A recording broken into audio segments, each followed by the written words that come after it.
бинандаи ҳамешагии телевизиони Душанбе. Инак боз фурсат ба мо даст дод ки дидори ҳам бинем. барномаи майдони дониш ин дам манзури шумост. давру замон барои ҳар миллат фарзандонеро ато кардааст ки онҳо тавонистанд дар марҳилаҳои гуногуни давлатсозиву миллатсозӣ нақши худро барои абад дар девораи таърихи ин ё он миллате ҳаккокӣ кунанд. чунин нафарон сараввал заҳматкаш буданд, баъдан пурталош шуданд, пас он пешрав гаштаву корнамоиҳо карда билохира ба қаҳрамонӣ расиданд.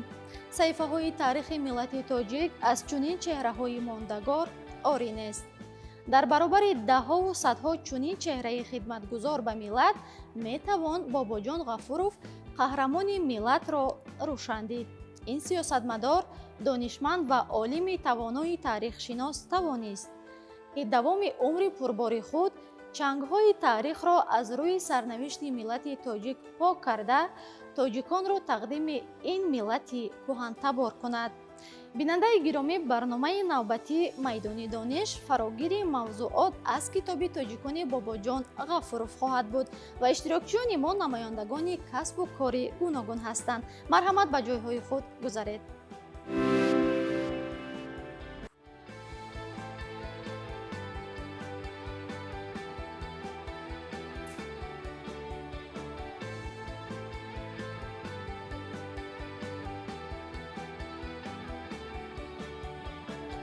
тамошобинони гиромӣ, хотиррасон мекунем ки дар барномаи имрӯзаи мо ду нафаре иштирок доранд ки бо ҳам ҳамзод ҳастанд: фотима ва зуҳро. акнун имрӯз ин хоҳарон бо ҳам рақобат хоҳанд кард ва ҳардуам ба хубӣ медонанд ки рақобат аст. рустамзода Фотима Рустам, донишҷӯи курси дуюми факултети фалсафаи Донишгоҳи Миллии Тоҷикистон, ихтисоси сиёсат ва идораи давлатӣ буда, ҳамзамон дар Кумитаи кор бо ҷавонон ва варзиши назди ҳукумати Ҷумҳурии Тоҷикистон ба ҳайси роҳбари маҳфили сиёсатшиносони ҷавон фаъолият дорад. фотима бо дониши сиёсӣ ва тафаккури баланди таҳлилии худ дар викторинаи мо, ки дар доираи китоби мондагори тоҷикони бобоҷон Ғафуров сурат мегирад, қувва озмоӣ хоҳад кард. хуб, инҷо иштирокчии дигари барнома Исозода Шаҳзод Фарҳод, донишҷӯи курси дуюми факултети ҳуқуқшиносии Донишгоҳи Миллии Тоҷикистон, ҳамзамон омӯзгори фанни ҳуқуқ дар литсеи ба номи Абдураҳмони Ҷомӣ мебошанд. Шаҳзод дар баробари омӯхтаҳо ва таҷрибае ки дар самти ҳуқуқ андӯхтааст, мехоҳад имрӯз дар барномаи мо дониши худро аз фанни таърих бисанҷад. Рустамзода Зуҳро Рустам, донишҷӯи соли дуюми факултети забонҳои Осиё ва Аврупои Донишгоҳи Миллии Тоҷикистон, ихтисоси тарҷумони забони фаронсавӣ. Зуҳро имрӯз на танҳо намояндаи як факултет аст, балки муаррифкунандаи ҷавонони зираку заковатманд мебошад. умедворем ки Зуҳро низ имрӯз дар набардҳои роҳи дониш аз худ устуворӣ нишон медиҳад. Қаюмов Мавлавӣ Абдуқаюмович, донишҷӯи соли чоруми факултети таърих ва ҳуқуқи Донишгоҳи давлатии омӯзгории Тоҷикистон ба номи Садриддин Айнӣ ва ҳамзамон омӯзгори фанни таърих дар муассисаи давлатии Маркази дарёфт ва рушди истеъдодҳои ноҳияи Синои шаҳри Душанбе. Мавлавӣ таърихро на танҳо худ меомӯзад, балки онро ба дигарон низ меомӯзонад. иштирокчиёни гиромӣ, акнун ба ҳамаи шумо бурдборӣ мехоҳем таваҷҷӯҳ намоед ба шарҳи бахшҳои барномаи майдони дониш. дар барномаи дониш 3 бахш аст, ки ном дорад. бахши якум ҷавоби фаврӣ. дар бахши якум мо ба шумо 5 саволи шифоӣ пешниҳод мекунем. сараввал саволҳоро як дар монитор мебарорем, шумо хуб таваҷҷӯҳ мекунед. ман саволҳоро ба шумо мехонам. барои ҷавоб гардонидан шумо вақти фикр кардан надоред. шумо бояд фавран ба мо ҷавоби худро пешниҳод намоед. барои ҳар як ҷавоби пешниҳод кардаи шумо ба шумо 10 хол тӯҳфа мешавад, дар сурате ки агар ҷавоби шумо дуруст бошад. инҷо бахши дуюми барномаи мо ном дорад қарори дуруст. дар ин бахш мо ба шумо 5 саволи тестӣ дар монитор пешниҳод мекунем, ки дорои 4 вариант аст. аз ин вариантҳо 3 нодуруст, танҳо 1 дуруст аст.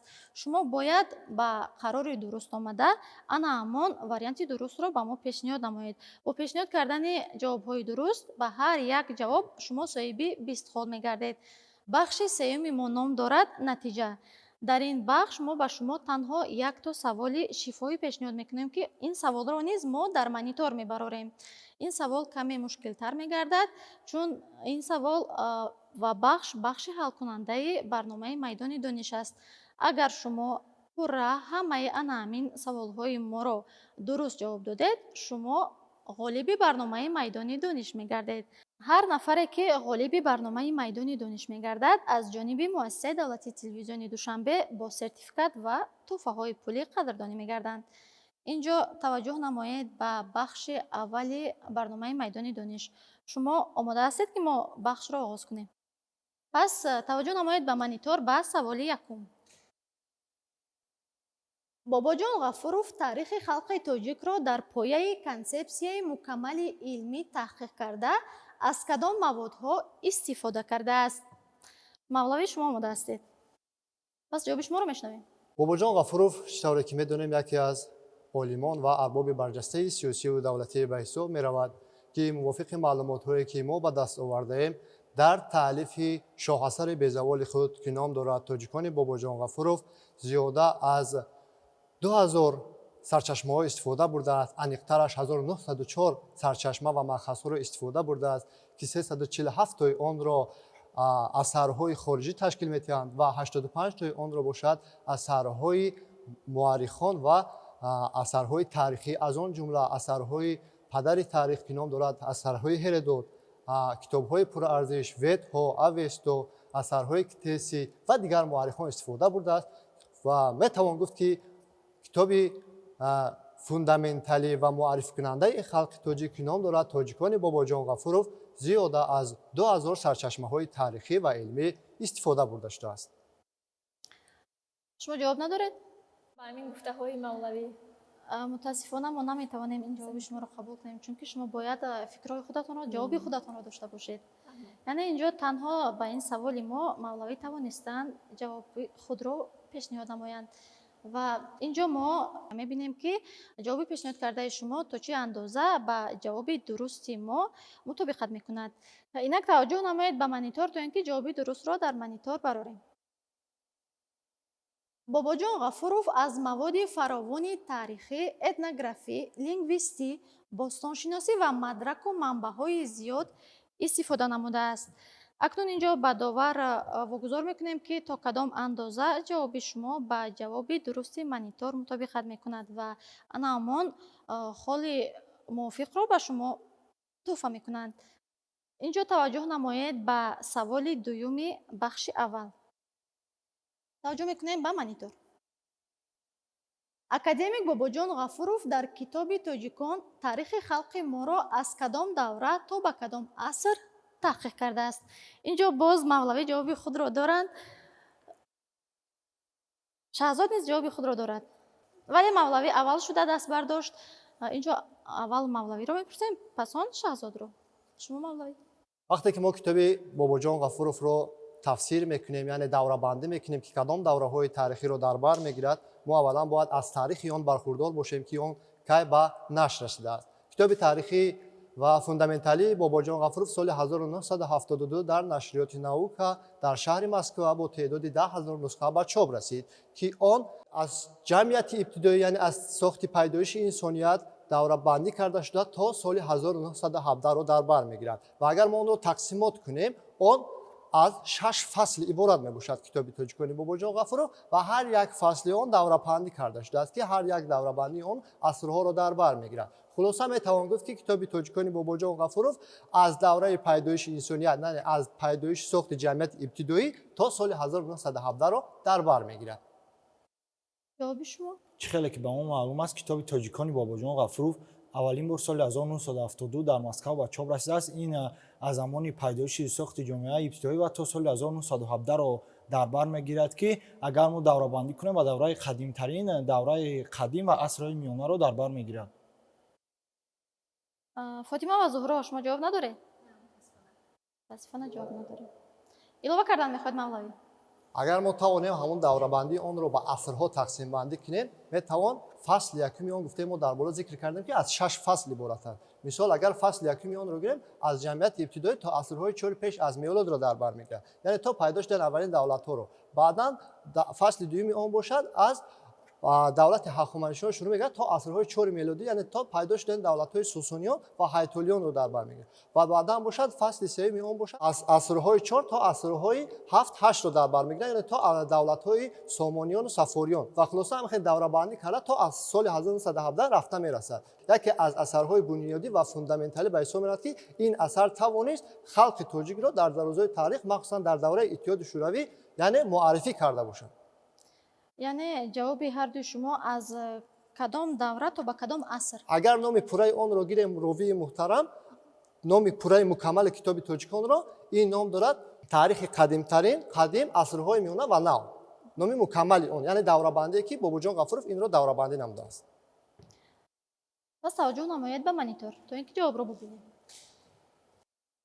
جواب از دوره قدیمترین تا ابتدای عصر 20. اینجا از داور خواهش میکنیم که موافق جوابهای پیشنهاد کرده آنها با آنها خالها را ضم نمایند. باز ما سوال سوم داریم. سوال سومی بخش اول. آماده هستید که سوال سوم را آغاز کنیم؟ پس توجه نمایید به مانیتور.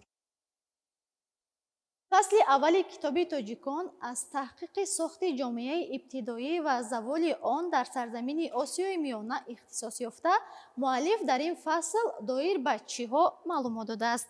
اینجا باز مولوی جواب خود را اول شده میخواهد که به ما پیشنهاد نماید. شما نیز جواب دارید. اینجا مولوی و فاطمه جوابهای خود را دارند. از فاطمه آغاز میکنیم. در فصل اول کتاب تاجیکان باباجان غفورов یعنی درباره عصرهای سنگ، مزولیت، پلیولیت، نیولیت معلومات داده شده است. درباره پیدایش اولین دولت‌های ابتدایی یعنی معلومات داده شده است. جواب شما؟ بله. جواب شما مولوی؟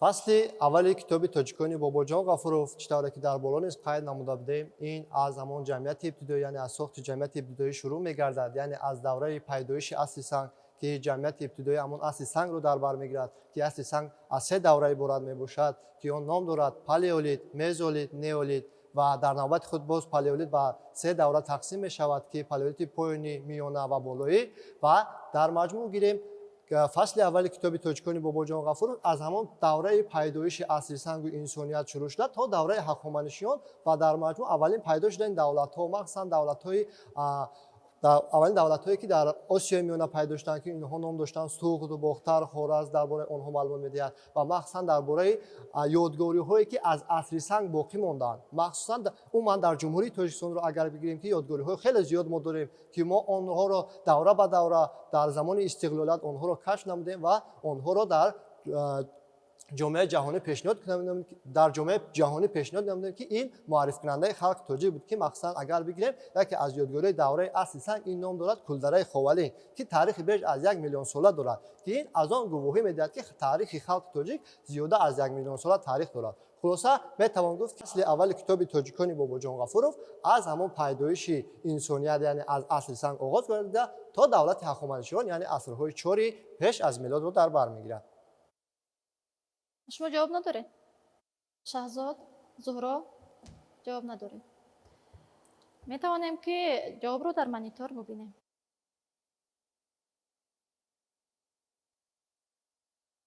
مؤلف دایر به پیدایش جامعه انسانی، دوره‌بندی زمان قدیمترین تاریخ خلق تاجیک، یادگاری‌های بی‌نظیر عصرهای سنگ و برنجی در حدود منطقه معلومات داده است.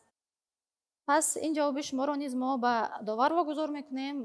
اگر جواب شما پورا مطابقت کند پس به شما باز 10 خال دیگر اضافه میگردد، یعنی به خالهای شما ضم می شود. اینجا توجه نمایید به سوال نوبتی. آماده هستید؟ پس توجه به من اینطور. مهمترین مسئله را که اکادمیک باباجان غفورov در فصل اولی کتاب تاجیکان به میان گذاشته است کدام موضوع است؟ مولوی آماده هستید؟ زهرا، فاطمه، شهزاد. ба шумо вақти фикр кардан намедиҳем, чунки шарти ин бахш чунин аст. Шумо бояд ҷавоби худро фавран ба мо пешниҳод намоед. инҷо танҳо Мавлавӣ ҷавоб дорад.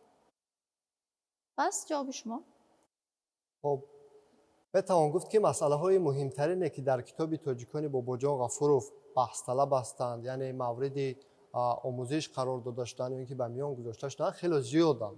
از آن جمله میتوان گفت که یکی از این مسئله ها دولت کوشانیان به حساب می رود که در این دوره، در همان دوره که وقتی که باباجان غفورov در راهبر انستیتوت شرقشناسی اکادمی علم های اتحاد شوروی بودند، مخصوصا از سالهای 1956 تا سال 1977 در سالهای 60 یکچند کنفرانسی‌های دایر به کوشانیان شناسی نیز گذرانده بودند و یکی از مسئله‌های مهم بحث طلب نیز به حساب می‌رود و تا امروز نیز دایر به این دوره کار و فعالیت کرده ایستادند علمان بزرگ خلق تاجیک، مثلا تاریخ نگاران و مورخان خلق تاجیک.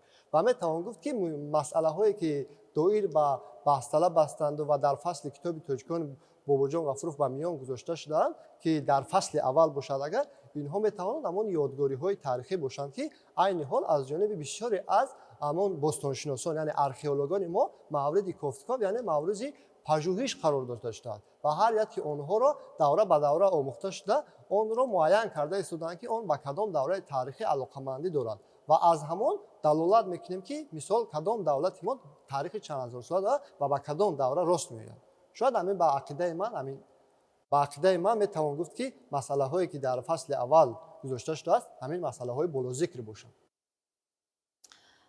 شما نداره جوابی خود رو.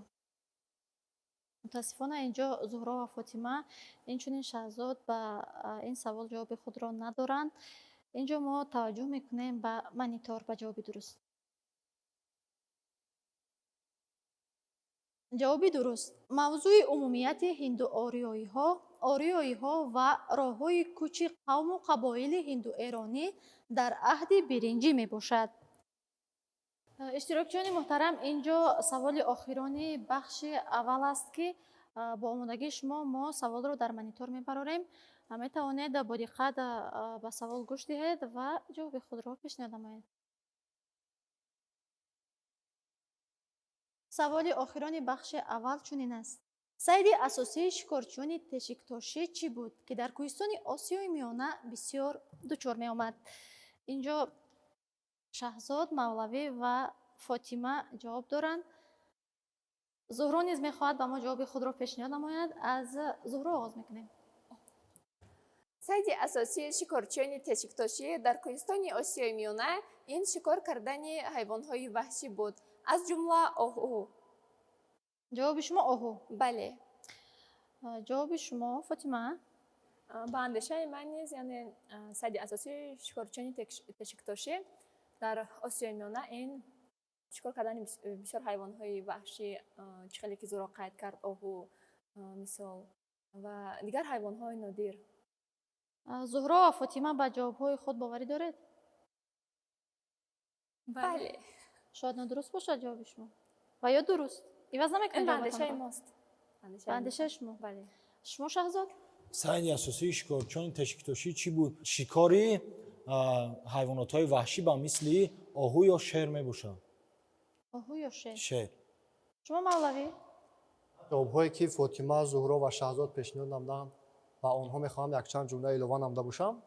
چرا که می‌دونیم یکی از یادگاری‌هایی که قرار دارد این با نام تشک‌تاش که موافق بعضی معلومات‌ها که یکی از پسر بچه‌های نیاندرتالی که دریافت کرده بودند از غار بایسنگور تشک‌تاش جمهوری ازبکستان که نیز در آسیای میانه شامل می‌شود، یکی از شغل‌های اساسی شکارچیان، یکی از شغل‌های همین دوره این شکارچیگی به حساب می‌رود و اولین حیوانی که طبق معلومات‌ها به دست آمده است، حیوانی که آنها رام کرده بودند این سگ بود و هنگامی که آنها به شکار می‌رفتند با خود سگ‌ها را می‌بردند و آنها بیشتر حیوان‌های وحشی را یعنی شکار می‌کردند که در بالا نیز آنها ذکر نمودند و که یکی از این حیوان‌ها آهو به حساب می‌رود و در برابر آهو دیگر نمود حیوان‌هایی که مثال از نزد آنها می‌برآمد بیشتر آنها شکار می‌کردند. جواب شما نیز آهو. پس اینجا توجه میکنیم به مانیتور. جواب رو میبینیم. جوابی درست چنین است: بوز کوهی سیبیری. اینجا متاسفانه شما نتوانستید که به ما جواب درست رو پیشنهاد نمایید. از 4 نفر حتی 1 نفری شما جواب درست پیشنهاد کردن نتوانستید. پس راه افتاده نمیشیم چون در پیش دیگر بخش ها و دیگر سوال ها است. اینجا ما بخش دوم رو با آمادگی شما آغاز میکنیم. بیننده گرامی، کتاب تاجیکان علامه باباجان غفورов یکی از پرارزشترین آثار علمی تاریخی ملت به شمار می رود که مؤلف در آن تاریخ چند هزار ساله تاجیکان را با دلیل‌های علمی، منبع‌های با اعتماد و تحلیل عمیق اساسنا کرده است. خواندن این اثر تاریخی خودشناسی ملی کس را تقویت بخشیده، کس را خویشتن شناس می کند. اکنون اینجا می گذاریم به بخش دوم. پس توجه نمایید به مانیتور تا اینکه سوال‌های تستی را در مانیتور برآوریم. سوال یکم بخش دوم چنین است: کتاب تاجیکان سال 1972 به زبان روسی از چاپ برآمده، کدام سالها به زبان تاجیکی ترجمه و انتشار گردیده است؟ اینجا شما 30 ثانیه وقت دارید. می توانید که از وقت استفاده نمایید. شرط این بخش چنین است: وقت رفت. نمی توانیم چون که شرط بخش چنین است. 30 ثانیه شما وقت دارید که جواب درست رو فکر کرده به ما پیشنهاد نمایید.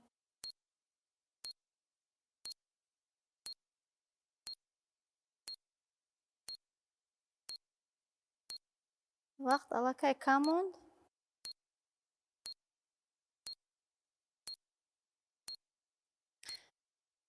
ثانیه که ویدیو گردیده بود به پایان رسید.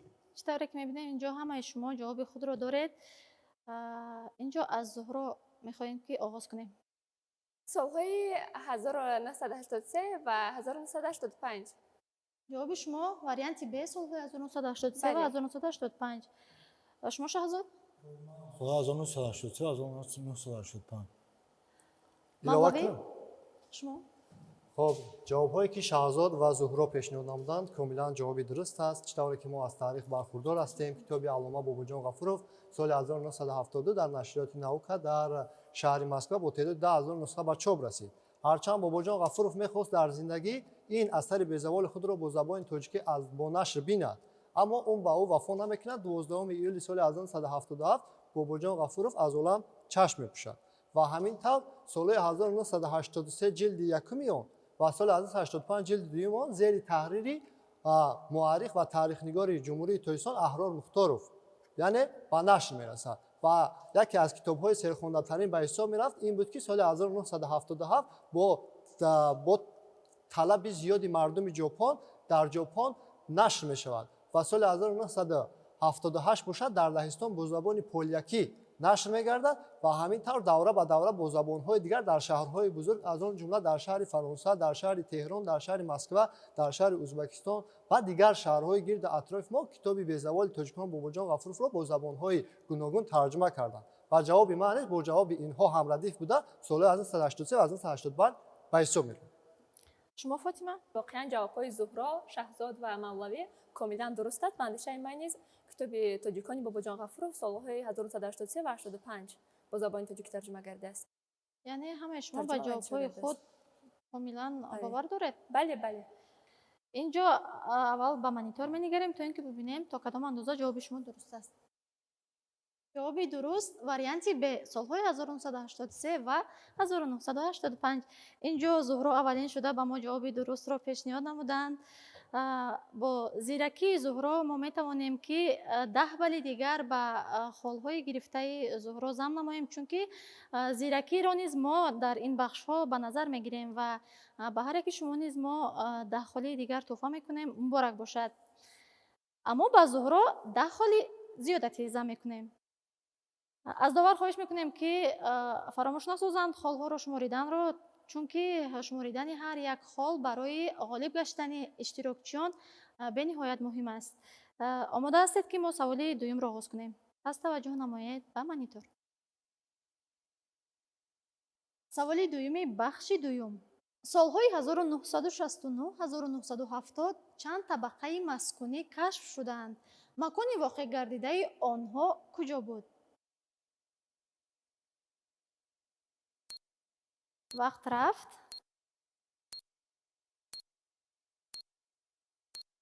саросима нашавед.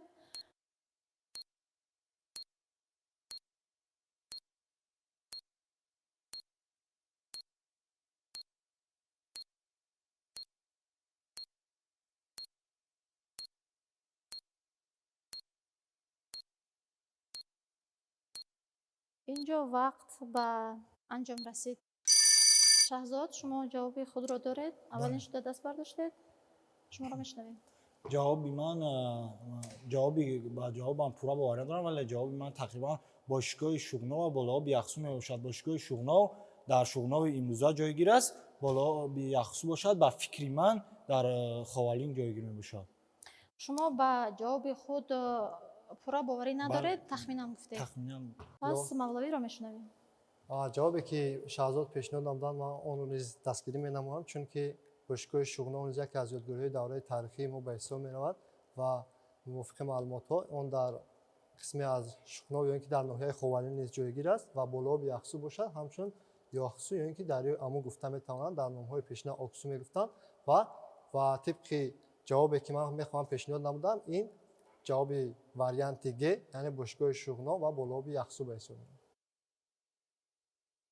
яъне варианти охирон. шумо Фотима ва Зуҳро? варианти дуруст варианти Г мебошад ки бошгоҳи Шуғнов ва болооби Ёхсу мебошад ва ман ҷавобҳои Шаҳзод ва Мавлавиро дастгирӣ мекунам ва ба андешаи ман низ ҳамин аст. ҷавоби шояд дуруст. варианти А бошад. Не, бошгоҳи Шуғнов ва болооби Ёхсу. шумо? ба андешаи ман маҳаллаи Ғочағор мебошад. кадом вариант? варианти А. бале, маҳаллаи Ғочағор. чаро аз байни се нафар шумо ин вариантро интихоб намудед? ба андешаи ман варианти А дуруст аст. барои ҳамин яъне шумо фикри худатонро доред? бале. пас инҷо таваҷҷӯҳ мекунем ба монитор. ҷавоби дуруст варианти охирон, варианти Г, бошишгоҳи Шуғнов, болооби Ёхсу. акнун таваҷҷӯҳ намоед ба саволи навбатӣ. шумо омода ҳастед? пас ба монитор менигарем. дар асари безаволи тоҷикони Бобоҷон Ғафуров давраи авҷи инкишофи санъати қадимии Осиёи Миёна оварда шудааст. он кадом давра аст? вақт аллакай кам мегардад.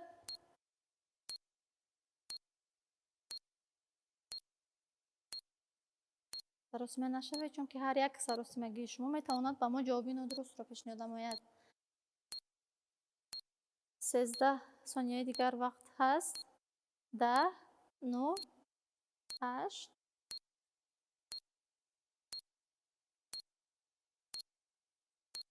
вақт ба анҷом расид. ки ҷавоб дорад? Мавлавӣ, Фотима, хуб, Шаҳзод. якумо пешниҳод. шумо Шаҳзод. ба андешаи ман ҷавоб Юнону бохтар мебошад.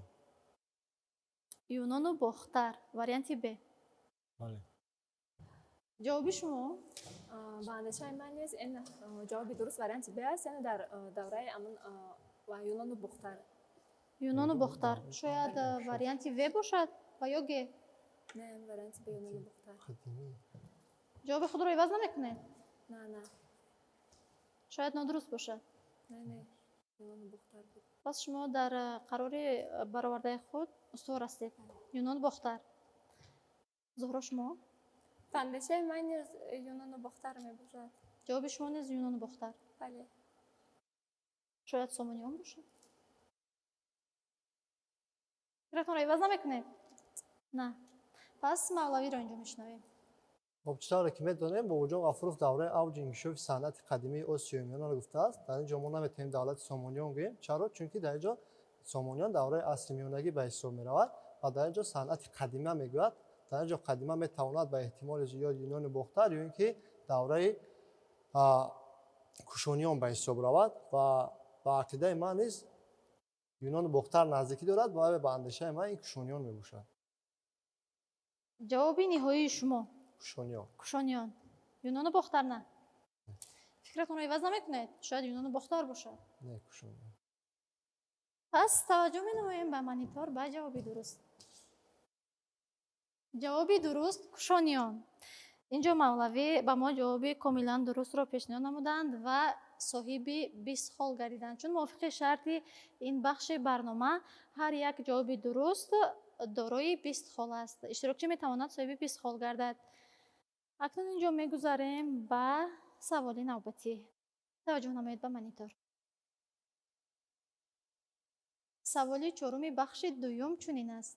Фарғона тавассути мавқеи ҷуғрофии худ назар ба Бухоро, Хева ва Тошканд афзалия дошт, зеро бисёр ҳодисоти харобиовар аз ҷумла футуҳоти Нодиршоҳ то он ҷо асар накарда буд. Ин дар кадом аср буд? Аллакай Шаҳзод ҷавоби худро дорад, аммо шумо бояд аз сонияҳо истифода намоед, то ин ки дигар иштирокчиён низ фикрҳои худро ҷамъбаст намоянд.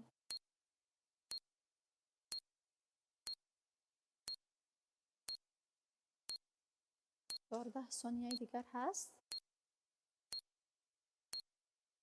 аллакай 9, 8, 7. вақт қариб ки ба анҷом мерасад. мавлавӣ низ ҷавоби худро дорад. зуҳро шумо ҷавоби худро надоред. фотима ҷавоб доред. инҷо вақт ба анҷом расид. мехоҳем ки ҷавобро сараввал аз фотима шунавем. ин дар асри 12 ба фикр ман варианти Б дар асри 12 буд. варианти Б. ҷавоби шумо варианти Б асри 12. бале. Шаҳзод ҷавоби шумо? ман асри 18 мешавад, чунки ҳамин ҳуҷумҳои Нодирҳо соли 1740 рост меояд. ба фикри ман ҷавоб асри 18 мебошад. асри 18. 18 бале. тахминан гуфтед ё ин ки боварӣ доред? боварӣ дорам. шояд дигар вариант Не, бошад. асри фикратонро 18. иваз намекунед? Не. пас инҷо мавлавиро мешунавем. خب شهزاد کاملا درست گفتن عصر 18 است چون که عصر 18 ما می‌دونیم در اینجا سه خانیگری مستقل بودن. در اینجا خانیگری اولا با نام خانیگری منقطع بود، بعد در دوره حکمرانی امیر شاه مراد نام امارت بخارا را میگیرد، خانیگری خیوه و خانیگری قوقند بودند. بعد در اینجا نادرشاه گفتن نادرشاه افشار که از شاه ایران میباشد که در سالهای 1747 یعنی کشته میشد. این اصلا عصر 18 به حساب میرد و جواب ما نیست، کاملا عصر 18 است و با درستی کامل. ҷавоби шумо варианти А асри 18. зуҳро варианти шумо? варианти А асри 18. шумо то ин лаҳза ҷавоби худро надоштед. шояд аз ҷавоби мавлавӣ мехоҳед ки ҷавоби худро ба мо пешниҳод намоед. шояд дигар вариант бошад ба андешаи шумо? не варианти А. пас инҷо таваҷҷӯҳ мекунем ба монитор ба ҷавоби дуруст. ҷавоби дуруст варианти А асри 18. инҷо ҷавоби пешниҳодгардидаи шумо комилан дуруст аст ва аллакай ба холҳои шумо 20 холи дигар зам гардид. довар бошад, холҳои ба дастовардаи ҳар як иштирокчиро шуморида истодааст. дар ба анҷом расидани бахши дуюм ва ба гузаштани бахши сеюм холҳои шумо шуморида мешавад ва ҳар нафаре ки холҳояш нисбатан кам аст ба бахши сеюм мутаассифона роҳ дода намешавад. пас кӯшиш намоед то ин ки холҳои бештарро ба даст оваред. инҷо ба саволи навбатӣ мегузарем. таваҷҷӯҳ намоед ба монитор. дар боби чандуми китоби тоҷикон оид ба равнақи муомилоти тиҷорат оварда шудааст? аз сонияҳо истифода намоед то ин ки ҷавоби дурустро ба мо пешниҳод карда тавонед. сонияҳо мераванд ба анҷом мерасанд, вале инҷо 17 сонияи дигарро доред, метавонед ки истифода намоед.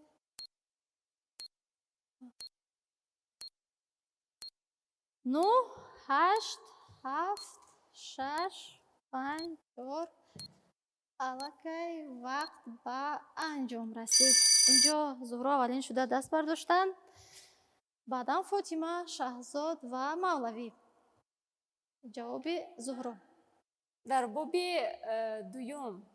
дуюми китоби тоҷикон оид ба равнақи муомилоти тиҷорат оварда шудааст. варианти В. бале. боби дуюм. шояд дигар боб бошад. ба андешаи ман варианти Б мебошад. шумо айни ҳол метавонед ки фикратонро иваз кунед. баъди оне ки дигар иштирокчӣ ҷавоби худро пешниҳод мекунад, шумо наметавонед ки фикри худро иваз намоед. иваз намекунед? Не. ҳамин вариант, ҳамин ҷавоб. пас инҷо мо фотимаро мешунавем. ба андешаи ман яъне дар китоби тоҷикони бобоҷон ғафуров оид ба равнақи муомилияти тиҷорат дар боби сеюм зикр шудааст. дар боби Дар сеюм боби сеюм, бале. инҷо ин ду ҳамзод ду варианти гуногунро интихоб карданд. Зуҳро боби дуюм, Фотима бошад боби сеюм. Чаро шумо вариантҳои гуногунро интихоб кардед?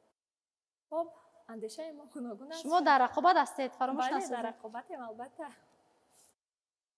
Пас ҷавоби шумо варианти Б боби сеюм. Бале. Шумо Шаҳзод? ин боби чорум мебошад. боби чорум. Чаро маҳз боби чорум? ман тахминан ин бобро интихоб кардам, ба ҷавоби худ пурра боварӣ надорам, не ки ба андешаи ман боби чорум мебошад. шумо чанд саволе ки ҷавобе ки ба мо пешниҳод намудед қариб ки тахминан буд. Шумо метавонед ки ба ҷавоби худ боварӣ намуда баъдан ба мо ҷавоби худро пешниҳод намоед. ман байни сеюму чорум кам таргир кардам, не ки ба ҷавоби ман боби чорум мебошад. боби чорум Бале. иваз намекунед. Не. пас инҷо мавлавиро мешунавем. хуб дар инҷо ҷавоби ман бошад ҷавоби зуҳроро низ яъне пайгирӣ намуда боби дуюмро низ пешниҳод менамоям. ҷавоби шумо боби дуюм.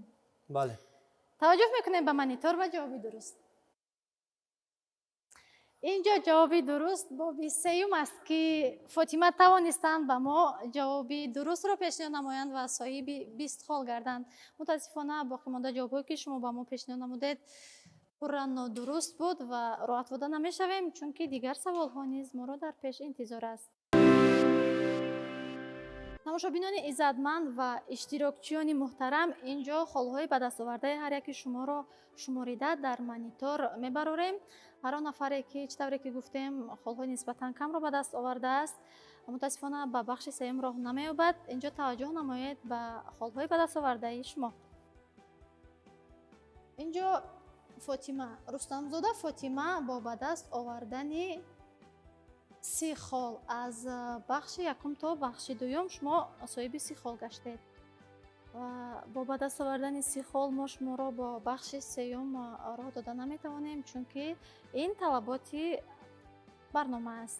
инҷо Шаҳзодро мебинем ки чанд холро ба даст оварданд. Исозода Шаҳзод бо ба даст овардани 30 хол. шумо низ аз бахши якум то бахши дуюм 30 холро ба даст овардед ва шумо низ наметавонед ба бахши сеюм роҳ ёбед.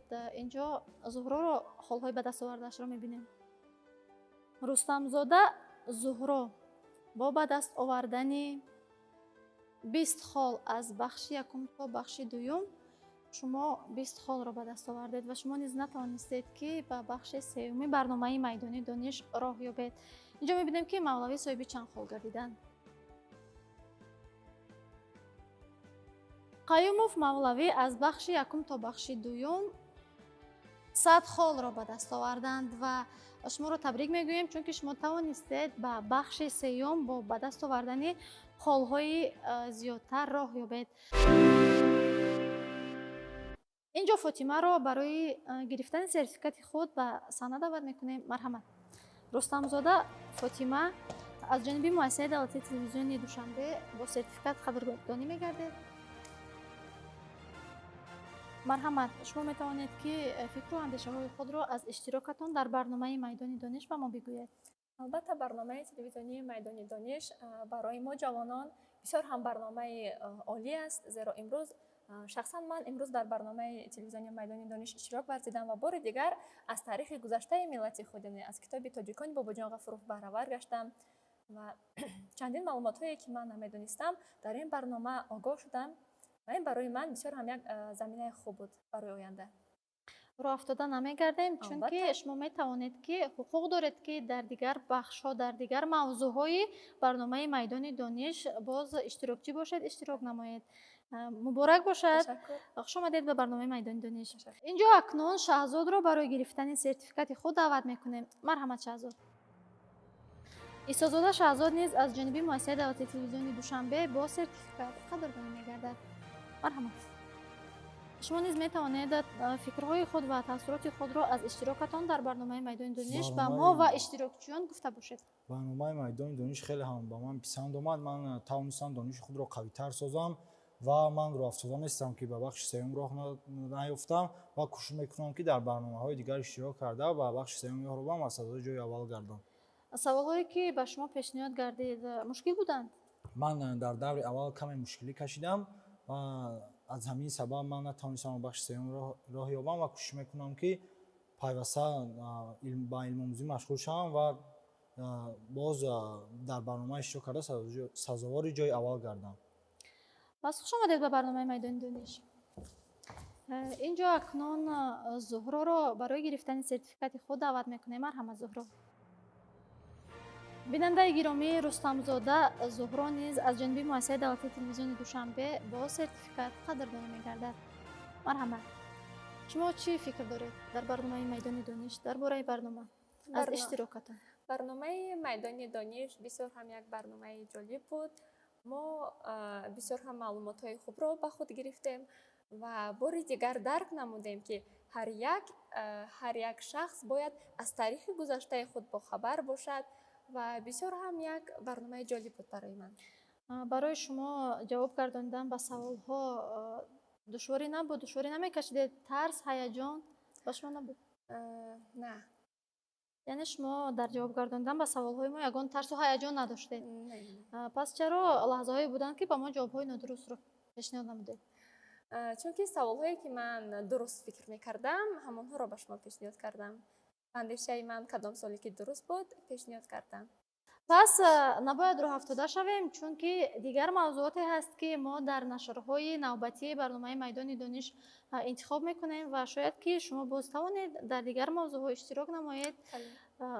барои нафароне ки айни ҳол моро тамошо намуда истодаанд ва хоҳиши иштирок дар барномаи моро доранд, чӣ тавсия медиҳед? тавсия медиҳам ки омада дар ин барнома иштирок кунанд ва дониши худро санҷанд, чунки бисёр ҳам як барномаи ҷолиб аст. яъне ба шумо писанд омад? бале, ба пас ман хуш писанд омадед омад. ба барномаи майдони Хуш бошед. дониш.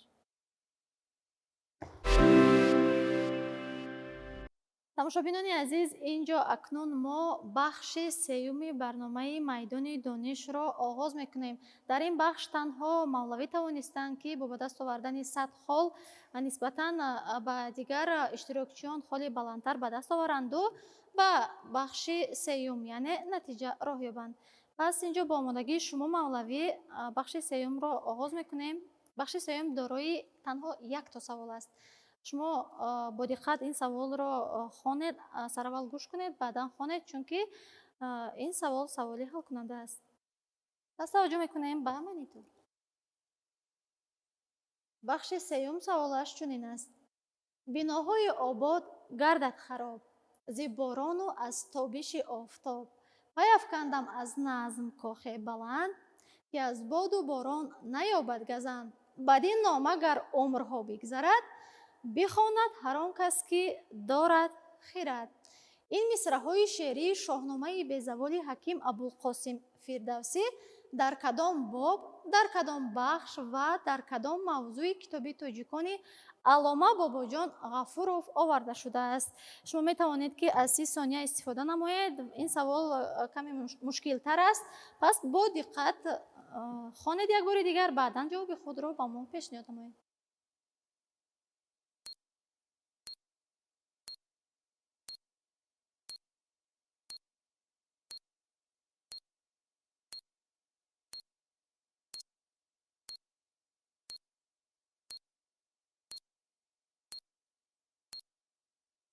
вақт аллакай ба 10 расид сония. вақт кам монд. инҷо вақт ба анҷом расид. мавлавӣ, шояд шумо ҷавоби худро ба мо дошта бошед. чизере ки мебинем шумо ҷавоб доред.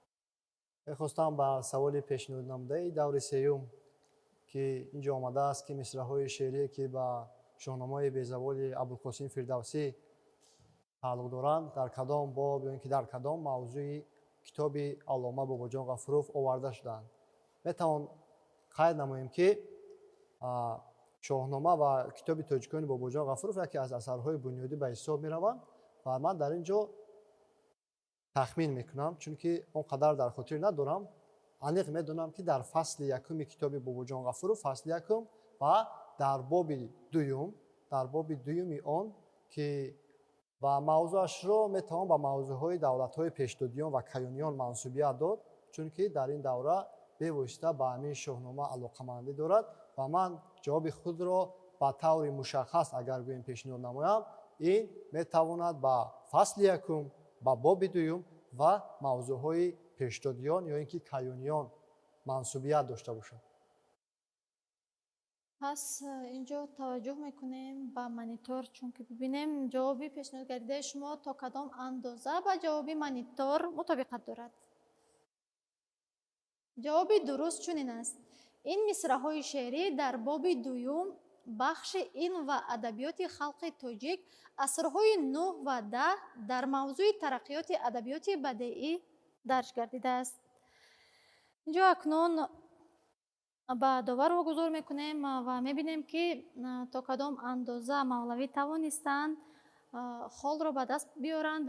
Бо ҷавоб гардонидани дуруст ба ин бахш шумо метавонед ки соҳиби 50 хол гардед ва 50 холи дигар ба 100 холи шумо замъ гардад. акнун аз довар хоҳиш мекунем ки дар монитор холи ба дастовардаи мавлавиро барорад. паёмов мавлавӣ аз бахши якум то бахши сеюм бо ба даст овардани 150 хол шумо тавонистед ки то ба анамин бахши ниҳоии барнома расед. мувофиқи шартҳои барнома, дар бахши якум мо ба шумо бо ҷавоб гардонидани дуруст ба саволҳо 10 хол медодем, дар бахши дуюм бошад 20 хол ва дар бахши сеюм 50 хол. ҷамоҷам холҳои ба дастовардаи шумо 200 холро бояд ки ташкил медод барои ғолиб гаштан дар барномаи майдони дониш. айни ҳол шумо 150 холро ба даст овардед ва мутаассифона натавонистед ки ғолиби барномаи майдони дониш гардед, вале то ба анамин ҷо омада расидан, иштирок дар майдони дониш ва 150 холро дар байни 4 нафар ба даст овардан аллакай худ ин ғолибият аст. ва шуморо низ барои қадрдонӣ аз ҷониби муассисаи давлати телевизиони Душанбе баҳри гирифтани сертификат ва ана ҳамон тӯҳфаи пулие ки барои шумо ҷудо гардидааст даъват мекунем. марҳамат.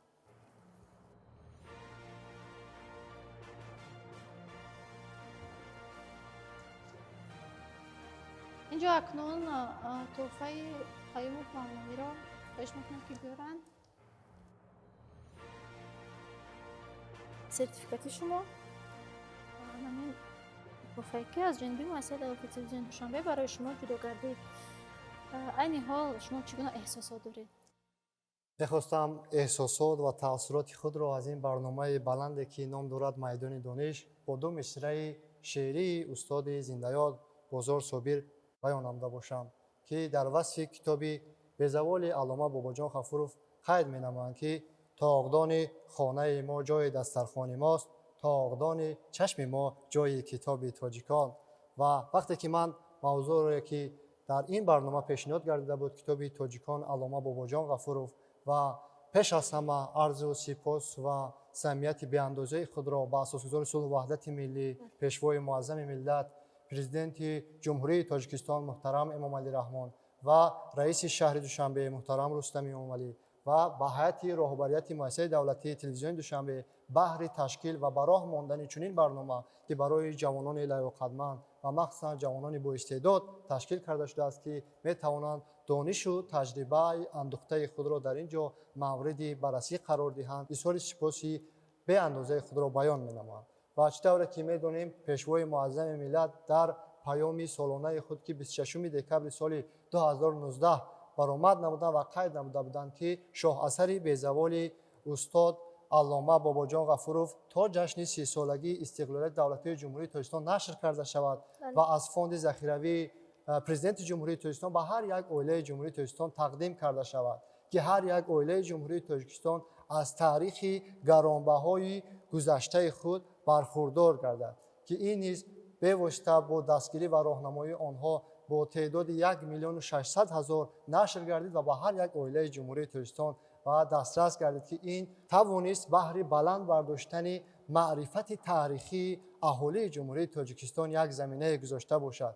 ва در این میان باز یک تشبس دیگری که پیشنهاد نموده بودند که موضوع گذشته برنامه میدان دانش بود که این شاهنامه به زوال ابوالقاسم فردوسی بود. البته ما برنامه‌های به واسطه تلویزیون دوشنبه را پیگیری می‌نماییم و من در دل آرزو و مقصد و هدف گذاشتم که در این برنامه بار رفته دانش و مهارت خود را سنجیده باشم.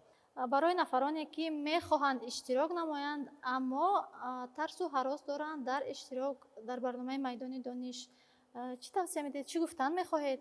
همچون یک اشتراکچی همچون یک اشتراکچی میتوانم این را پیشنهاد نموده باشم برای آنهایی که از برنامه آرزو دارند، هدف دارند، اشتراک نمایند اما جرأت ندارند. با آنها پیشنهاد می‌نمایم که ما نیز در چندین برنامه‌های تلویزیونی اشتراک می‌نماییم پیوسته و ما اما باری اول است که در برنامه‌های تلویزیونی مؤسسه دولتی دوشنبه اشتراک می‌نمایم و من کوشش می‌کنم که با این مؤسسه همکاری رو زیج نموده و در بعضی برنامه‌های آنها اشتراک نموده باشم و با جوانانی که ترس و هراس دارند و من با آنها پیشنهاد می‌نمایم که تنها با جرأت، تنها با هدف، یعنی هدفمندانه، مقصدانه، با یک اراده قوی آماده اشتراک کنند. چون که چطوری که بزرگان ما یاد میکنن و همیشه پیوسته ما رو تاکید مینمایند، هر یک کاری که عملی میگردد یعنی از اجرا کردن آن تکرار به تکرار است. یعنی در این گونه برنامه‌هایی که زمان صاحب استقلالی حکومت کشور و حکومت شهر دوشنبه تشکیل کرده، ما باید از آنها استفاده بریم و برای جوانان و برای نسل نورسی که عین حال تحصیل نموده ایستادند برای آنها نمونه عبرت باشیم. بله، شما بسیار درست قید نمودید. اینجا اکنون شما را خوش آمدید میگوییم به برنامه میدان دانش و برنامه را حسنی انجام میبخشیم. با شما راوی محترم و اهل ایجادی عرض سپاسی به اندازه خود را بیان مینمایم برای تشکیل و به راه ماندن چنین برنامه میدان دانش. سلامت و سربلند باشید. بیننده گرامی، امروز در برنامه میدان دانش ما باز یک صحیفه پرمعنا از تاریخ ملت خود را ورق زدیم. کتاب ارزشمند تاجیکان نه تنها اثر تاریخی بلکه آیین خودشناسی، هویت و پیوند نسل‌ها می باشد. اشتراکچیان امروزه برنامه میدان دانش با اراده قوی سوال‌های پیشنهاد گردیده را در ذهن خود تحلیل نموده نشان دادند که آموزش گذشته تنها به خاطر دانستن تاریخ نیست بلکه برای درک حوادث امروزه و ساختن فردای درخشان است. رقابت در فضای احترام، منطق و دلیل آوری صورت گرفته، اشتراکچیان به طور شفاف صاحب تحفه و سرتیفیکات از جانب مؤسسه دولتی تلویزیونی دوشنبه گردیدند. میدان دانش باری دیگر ثابت ساخت که جوانان تاجیک نسبت به تاریخ و ارزش‌های ملی خود هیچگاه بی‌طرف نبودند و نیز نخواهند بود و کتاب تاجیکان همانا چون سرچشمه اساسی بیدارفکری و خودشناسی ملی باقی میماند. اینجا برنامه میدان دانش به انجام میرسد. تا برنامه‌های دیگر خیر، سلامت و سربلند بمانید.